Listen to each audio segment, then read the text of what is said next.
Hi, my name is Kurt Travis. I'm Corey Lockwood. And we're in A Lot Like Birds, and you're watching Chagua music.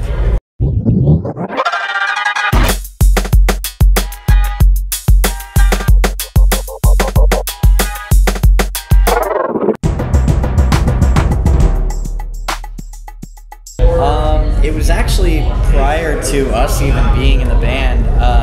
It started out with our guitarist Michael Franzino and bassist Michael Littlefield. They started the project by themselves. It was supposed to be purely instrumental, and then they changed their minds. And so back when it was an instrumental project, they wanted it to sound like a lot like Birds, like just like really cute, like melodic, like the primitive melodies. Yeah. Because birds are, they make, you know, like very complex. So like 1930s music.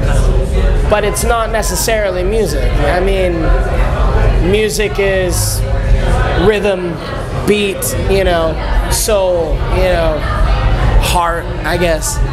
But yeah, that's where the name came where from. It started, and we took it very far from that. Yeah, we're not very much like Birds anymore.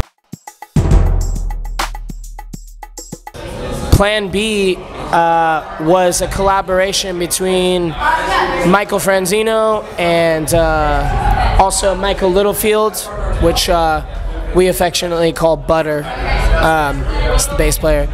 But that's kind of how A Lot Like Birds started, and they would play, they didn't even have a drummer.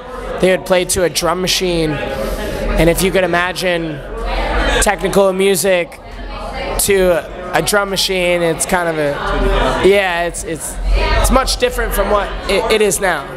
And then we'll talk about, they decided they wanted to expand and have more musicians. At one point there was like 13 people in the band.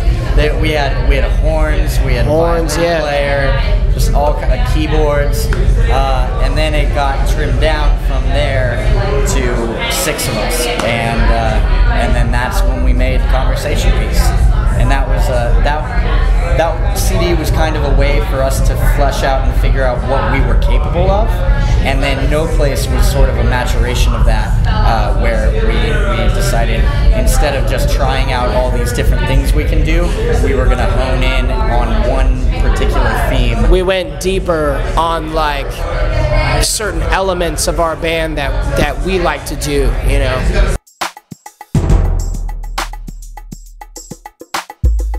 Well, the vision changed. Yeah. That's basically what it was. Continue. I'm sorry. And the 13 people, not everybody was writing the music together. It kind of got turned into this brainchild of the original members, where they said of the two, yeah. We want horns, we want violin. We taught it to these people, and then you know they'll play with us on stage. But now we're at the point where it doesn't really make sense to hire musicians to play our music when we can play it ourselves. And if there are additional instruments like violin or horns or anything, that's something you're going to experience on the album as opposed to seeing us live. So.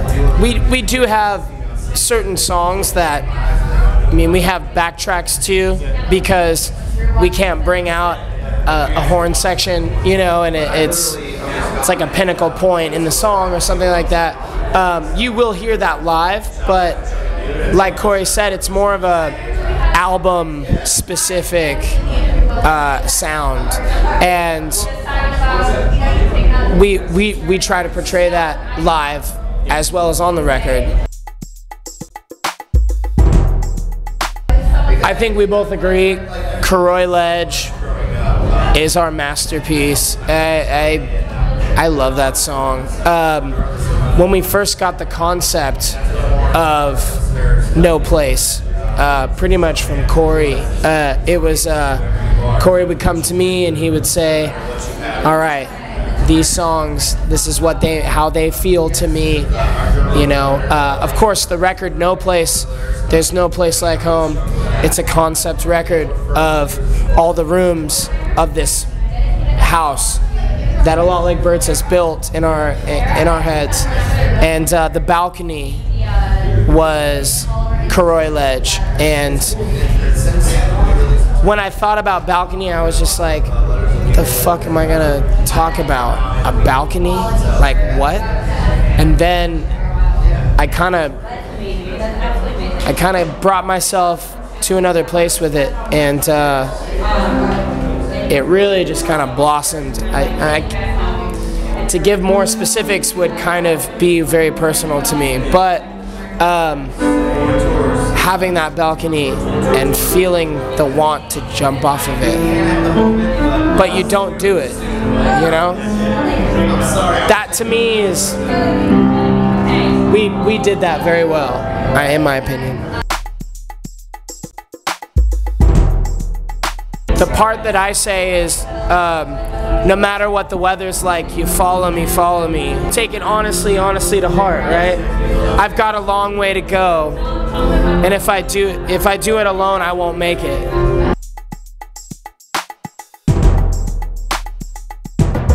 I know that No Place was an exploration of the idea of doing a concept album. I know we're not looking at doing another concept album for the next thing, but we're always trying to sort of reinvent ourselves and do something completely different from the album prior to it. So we won't know until we make it.